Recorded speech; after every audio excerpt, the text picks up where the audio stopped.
4 daripada 6 negeri kurang membangun, negeri pembangkang. Tapi kerajaan pusat masih beri hampir 94 bilion ringgit. Ini adil atau strategi politik halus?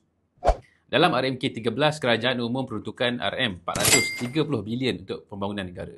Daripada jumlah itu, RM93.9 bilion disalurkan khusus untuk negeri yang kurang membangun, termasuk Kedah, Kelantan, Perlis, Sabah, Sarawak dan Terengganu. 4 daripada 6 negeri ini ditadbir pembangkang. Jadi ramai yang persoalkan, ini langkah berani dan adil atau strategi populis untuk rebut hati pengundi?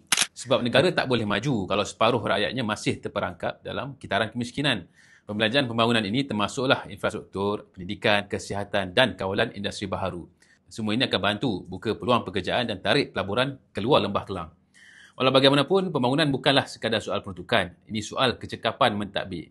Kerajaan pusat boleh bagi berbilion ringgit. Kalau negeri gagal laksana projek dengan telus, tiada perancangan ekonomi tempatan yang jelas, akhirnya rakyat tetap tak rasa manfaatnya. Pembangkang yang tadbir negeri kena buktikan mereka mampu urus dana ini dengan lebih baik. Bukan sekadar tunggu dana persekutuan setiap kali bajet dibentangkan. Langkah ini boleh dilihat sebagai populis, tapi realitinya ia langkah yang perlu. Kerajaan Madani tunjuk pendekatan yang berbeza. Tidak hukum negeri pembangkang, tapi bantu negeri yang ketinggalan. Dalam jangka panjang, bila ekonomi negeri-negeri ini naik, Malaysia secara keseluruhan pun akan lebih stabil dan berdaya saing.